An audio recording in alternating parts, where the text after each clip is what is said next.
During this video, I will present and comment on fragments of video games, trying to look for answers regarding the violence debate. Now, what exactly makes a video game transgressive?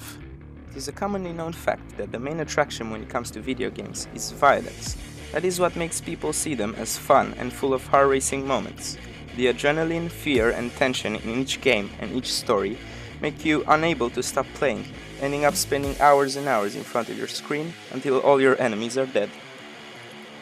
Not only bloody fights against monsters and fictional entities, but also wars, massacre, torture, and homicide are what most action games are all about. Is this problematic for the young players? Even though such games have an age limit, it is rarely working, as parents do not really give much attention to what their children are doing while using a computer. Although they are mainly seen as problematic and as an aid in creating violent children, video games also have a positive side, as they give players not only the opportunity but sometimes the obligation to use teamwork and coordination with other players in order to be successful in the game. There were not many cases of children committing acts of violence only because of the high amount of hours spent playing violent games, which proves that maybe there is more to it than just witnessing virtual violence when it comes to children with transgressive tendencies. The first game we're gonna take a look at is the brand new Call of Duty World War II. This game definitely succeeds in making the players feel closer to being a part of the bloodiest conflict in human history. The following scenes represent D-Day and other battles of the Western Front.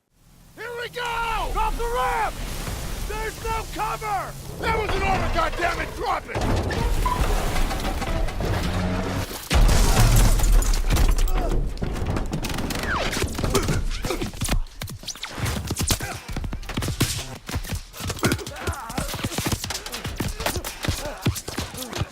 Over the side!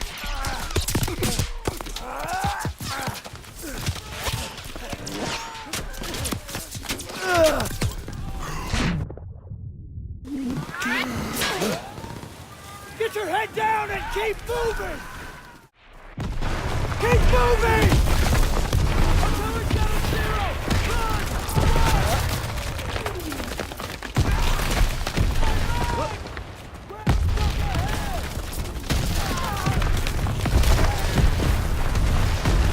Go left! Get up that hill! Left! Left!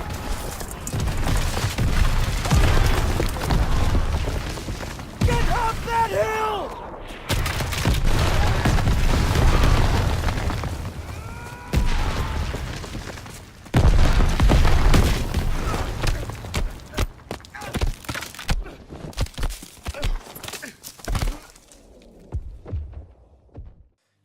Next up, we have Outlast. This is a horror survival game which presents the story of a male reporter trapped in a very disturbing asylum, where a strange evil lurks in the air. Your only goal in this game is to outlast all the horrors that cross your path and escape. This game can be incredibly unsettling, and it is not for the lighthearted. The following scenes will present torture and chasing by Dr. Traeger, just a regular staff member of the asylum who tortures people just for the fun of it. Please advise, the following images can be very graphic. You have to rob Paul to pay Peter. There's no other way. Murder is the simplest form, but what happens when all money's gone? Well, money becomes a matter of faith. And that's what I'm here for. To make you believe. You paying attention? Don't pass out on me. There's still a lot for you to absorb.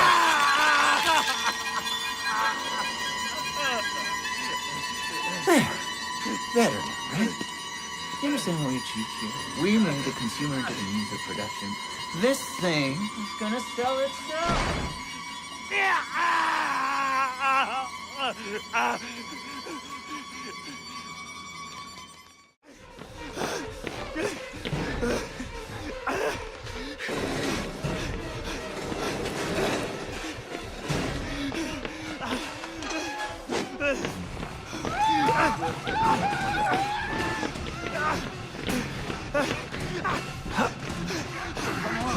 We're not done yet.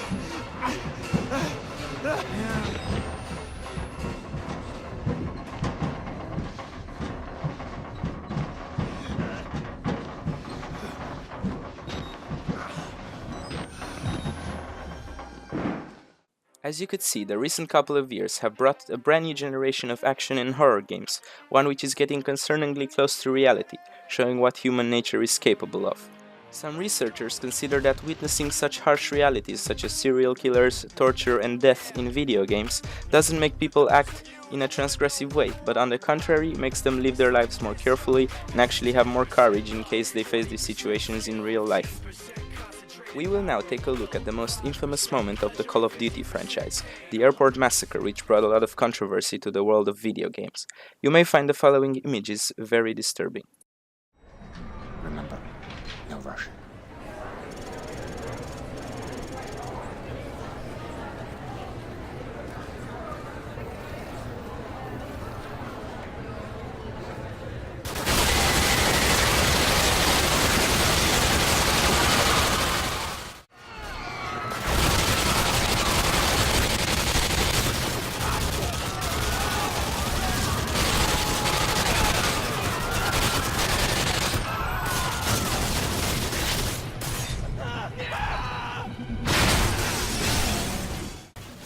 This was one of the first times a huge game franchise showcased the mass killing of civilians, which was used in the story as a pretext by a Russian terrorist to start a Third World War between Russia and the USA.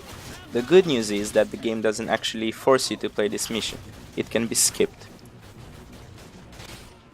Action-packed games such as Mortal Kombat, Counter-Strike or Assassin's Creed bring together millions of players worldwide almost every day in order to have fun or get their dose of adrenaline. Some of these games are not only played but also watched by hundreds of thousands of people online and live, sometimes their view count surpassing real sports. The player count is so huge that considering video games bring out the transgression in people, the entire world would be in anarchy. In my opinion, these games only provide a window of escape from the real world without having any permanent negative psychological effects on the players. As for the next example, we will be looking at a very popular Grand Theft Auto franchise purchased by millions of people all over the world. Here are some of the tragic scenes from the franchise which very much resemble a lot of the movies coming out nowadays. You wanna kill me? Take a fucking shot!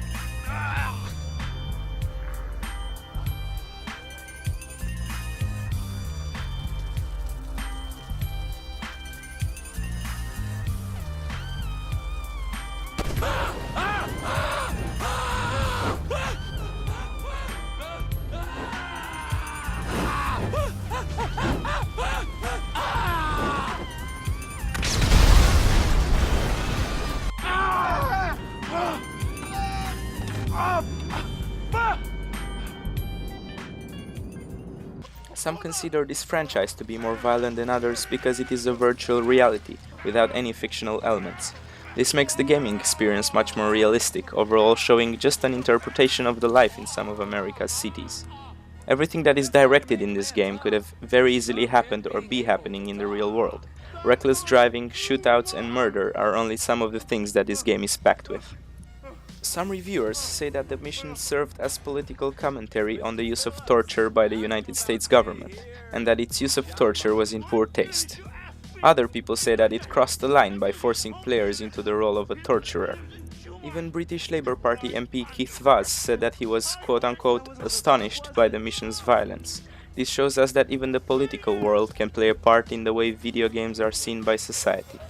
From my point of view, I agree that players should not be forced to play the role of a torturer, and that the game developers made a mistake by making this game sequence mandatory for all players. Some governments even took action against this part of the game being playable. For example, in Japanese versions of the game, the torture sequence is censored. Rockstar's GTA franchise is overall the most realistic one and certainly deserves this controversy, as it clearly allows players to act on their transgressive tendencies inside of the game. I would say that this game is the most likely to have any consequences on human behavior, as it is closest to the world we live in. In order to bring the discussion to an end, there is still huge controversy around the internet about some video games crossing the line of violence and the consequences that this has on the players, especially the underage ones. Despite this, there is still little evidence that virtual aggressiveness leads to transgressive behavior. I will end by saying that video games are an incredibly massive part of our world, and no matter how violent they get, they can't really be stopped. I hope this video helped you achieve a better understanding of the reason why video games are commonly called transgressive.